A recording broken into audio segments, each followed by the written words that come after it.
Hi! Welcome back to my channel అనుతో ముచ్చట్లు. నేనైతే ఈరోజు టెస్కోకి వెళ్తున్నాననమాట. కొన్ని గ్రాసరీస్ ఇంకా కొన్ని షాపింగ్ చేద్దామని. ఎందుకంటే క్రిస్మస్ వీక్ కాబట్టి కొంచెం ఎక్స్ట్రా డిస్కౌంట్స్ ఉంటాయి. నా దగ్గర అయితే కొన్ని అమెజాన్ రిటర్న్స్ ఉన్నాయి. అమెజాన్ రిటర్న్స్ ఇచ్చేసి ఇంకా నేనైతే షాపింగ్ అయితే బయలుదేరాననమాట. ఎందుకంటే ఆల్మోస్ట్ అన్ని స్టోర్స్‌లో క్రిస్మస్‌కి ఎక్స్ట్రా డిస్కౌంట్స్ ఉంటాయన్నమాట.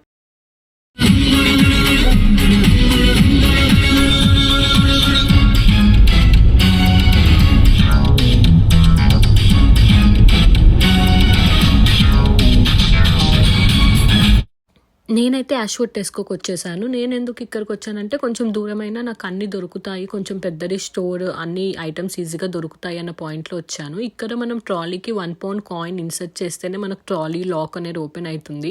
మన షాపింగ్ అంతా అయిపోయిన తర్వాత మళ్ళీ same as usual lock system అనేది మన ట్రాలీకి ఇన్సర్ట్ చేసేసి ₹1 కాయిన్ అనేది మనం బ్యాగ్ తీసుకోవాలి. 1 పౌండ్ కాయిన్ ₹1 అన్నాను. ఇక్కడ ఆల్మోస్ట్ ఇలానే పెడతారు. ఎందుకంటే మేబీ ట్రాలీస్ ఎక్కడంటే తీసుకొని ఎక్కడంటే అక్కడ వదిలేస్తారన్న పాయింట్తో మళ్ళీ ఒక ఆర్డర్లో వచ్చి అక్కడ పెడతారు అన్న పాలసీలోనే పెట్టి ఉండొచ్చు. ఎందుకంటే ఇప్పుడు తీసుకుంటాము, మనకు అవసరం లేకపోతే ఎక్కడంటే అక్కడ పడేస్తాము. అలా లేకుండా ఒక ప్లేస్లో అన్ని పెట్టాలి అన్న పాలసీలో మనం 1 పౌండ్ కాయిన్ ఉంటేనే మనం ట్రాలీ తీసుకోగలుగుతాం. లేకపోతే బాస్కెట్తో మనం క్యారీ చేయాల్సి ఉంది మనం తీసుకున్న లగేజ్ని మొత్తము. ఇక్కడైతే చాలా డిస్కౌంట్స్ ఉన్నాయి. నేనైతే అసలు క్లోతింగ్ సెక్షన్కే వెళ్ళాలనుకోలేదు. వెళ్తే మళ్ళీ చాలా కొనేస్తానన్న పాలసీలో నేను అటు సైడ్ వెళ్ళలేరు. జస్ట్ బయట నుంచే చూశానమాట. ఎందుకంటే ప్రతి ఒక్క దానిపైన 25% to 50% ఆఫ్ వచ్చాయి. ఇయర్ రింగ్స్ చూశాను, హార్ట్ సింబల్వి, క్రిస్మస్ కోసమేమో చాలా బాగున్నాయి. జ్యువెలరీస్ అయితే చిన్న చిన్న పిల్లల బట్టలు అయితే చాలా క్యూట్ ఉన్నాయి. ఆల్మోస్ట్ చిన్న పిల్లలకి పెద్దవాళ్ళు అందరు ఈ టైంలోనే షాపింగ్ చేస్తారు. నేను రీసెంట్గానే చేసిన, అందుకనే నేను ఇంక ఈసారి ఏం తీసుకోవాలని ఫిక్స్ అవ్వలేరు అనమాట. ఇంకా తర్వాత కొన్ని టాయ్స్ చూశాను. ఈ టాయ్ వచ్చేసి ఏంటంటే లైక్ మనం ఏమన్నా ఆడియోని రికార్డ్ చేసి మళ్ళీ లాక్ చేసేస్తే ఆ టాయ్ మీద ప్రెస్ చేస్తే ఆడియో అనేది మళ్ళీ మనకి వినిపిస్తూ ఉంటుంది. జస్ట్ 7 పౌండ్స్ది 4 పౌండ్స్కో ఎంతకో వస్తుంది. ఇంకా అట్లా చూస్తూ ఉంటే ఆల్కహాల్ సెక్షన్లో అయితే పీక్స్లో ఉన్నాయి discounts. Like almost 60 pounds, 50 pounds wine అవైతే ఏకంగా 20 పౌండ్స్ డిస్కౌంటే వస్తుంది. 20 to 25 పౌండ్స్ డిస్కౌంట్ వస్తుంది. మేమైతే ఇంక ఇక్కడ వాటర్స్ తీసుకుంటున్నాము. మేమైతే ట్యాప్ వాటర్ తాగము. ఆల్మోస్ట్ యూకేలో అందరు ట్యాప్ వాటరే తాగుతారు, లైక్ ప్యూరెస్ట్ వాటర్ అని.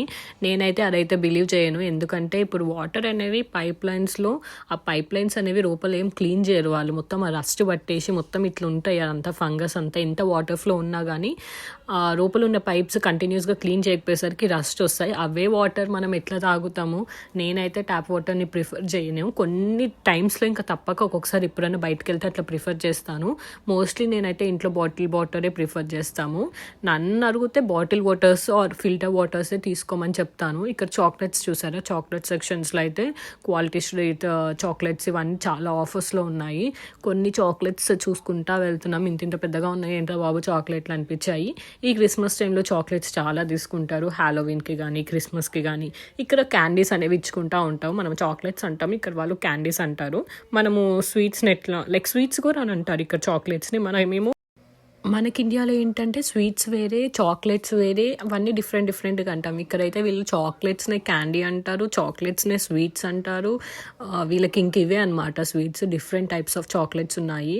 చూసారా? లైక్ రెగ్యులర్ టెస్కోలో ఏంటంటే క్లబ్ కార్డ్ ఉంటే క్లబ్ కార్డ్ పైన ఇంకా ఎక్స్ట్రా డిస్కౌంట్ ఉంటుంది అనమాట. అదొక బెనిఫిట్ క్లబ్ కార్డ్ వల్ల. ఇప్పుడైతే మనం మిల్క్ సెక్షన్ దగ్గరికి వచ్చేసాము. నేనైతే ఏ రోజు అనుకోలేదు ఇంత డీటెయిల్డ్గా మిల్క్ గురించి క్లియర్ ఎక్స్ప్లెనేషన్ ఇస్తా అని. ఇక్కడైతే బర్రె పాలు దొరుకుదాం చాలా కష్టం, అసలు దొరకవు. అన్ని పాలు ఆవు పాలే దొరుకుతాయి అన్నమాట.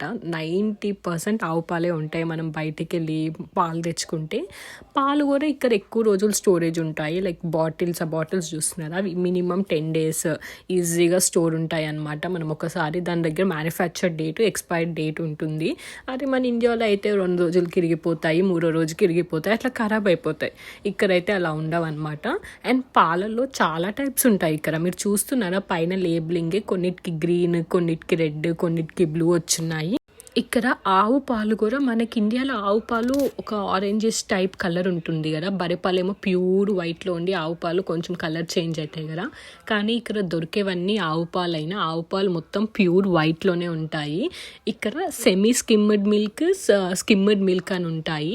స్కిమ్డ్ మిల్క్లో ఏంటంటే ఫ్యాట్ పర్సంటేజ్ అనేది 0.5 కన్నా ఎక్కువ ఉండరు అనమాట.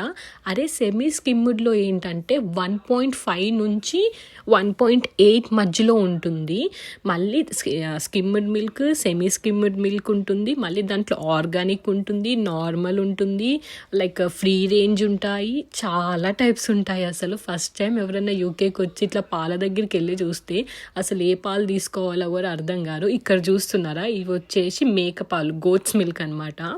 మేకపాలలో కూడా సేమ్ సెమీ స్కిమ్డ్ అంటే ఏం లేదు డిఫరెన్స్గా క్లియర్గా చెప్పాలంటే స్కిమ్డ్ మిల్క్లో ఏంటంటే మనకు మీగర రాదు, సెమీ స్కిమ్డ్లో ఏంటంటే మీగర వస్తుంది. ఇప్పుడు చూపించే బాటిల్ ఉంది చూసారా, ఈ బాటిల్లో కొంచెం మీగర అనేది ఎక్కువ వస్తుంది. నేనైతే ఈ బాటిల్ని యూజ్ చేస్తాను. నాకైతే కొంచెం పాలు అనేవి చిక్కగా కనిపిస్తాయి. చాలా టైప్స్ ఉంటాయి పాలల్లో అయితే. నేనైతే అసలు స్టార్టింగ్లో చూసి ఇన్ని పాలు ఉంటాయా అని షాక్ అయ్యాను. ఓట్ మిల్క్ ఉంటాయి, దాంట్లో మళ్ళీ strawberry milk, banana milk, different milks ఉంటాయి. మళ్ళీ ఆ ఓట్ మిల్క్లో కూడా స్కిమ్డ్, సెమీ స్కిమ్డ్ ఉంటాయి. మళ్ళీ సోయా మిల్క్ ఉంటుంది, చూస్తున్నారా సోయా మిల్క్. ఇవన్నీ సోయా మిల్క్ టైప్స్ అనమాట. పైనవన్నీ oat milk types, goat milk, camel milk, ఇవన్నీ కూడా బాటిల్స్లో స్టోర్ అయ్యి ఉంటాయి అన్నమాట. అవి మనం రియల్గా తాగిన ఎక్స్పీరియన్స్ పాలు వేరే టేస్ట్ ఉంటాయి. ఈ పాలు ఎంతైనా పౌడర్ పాలు, కెమికల్స్ పాలు ఎట్లయినా టేస్ట్ వేరే ఉంటాయి. దొరికిందే మహాభాగ్యం అని తాగేయాలి అంతే. ఇంకా ఇక్కడికి వచ్చేసరికి బేకరీ సెక్షన్కి ఇక్కడ పఫ్ పేస్ట్రీ షీట్స్ తీసుకుంటున్నాను. నాకు ఎప్పుడైనా ఎగ్ పఫ్స్ తినాలి అంటే ఇక్కడ దొరకవు కాబట్టి బయట నేనైతే పఫ్ పేస్ట్రీ షీట్ తీసుకొని నేనే ఇంట్లో చేసేసుకుంటాను.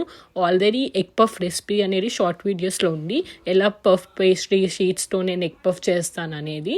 ఇంకా ఇవన్నీ ఐస్ క్రీమ్స్, ఆ కార్నర్ నుంచి ఈ కార్నర్ వరకు different varieties of ice creams అన్నమాట.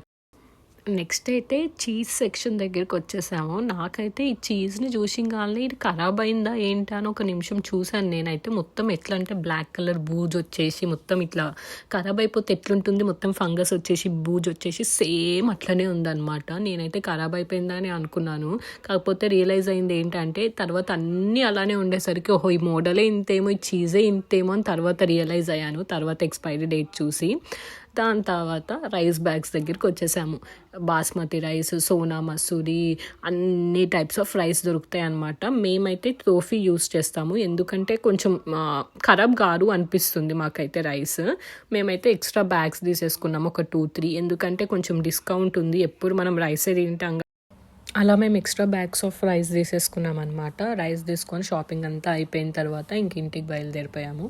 అంతే ఈరోజుకి Tesco vlog. Thank you for watching. Bye bye.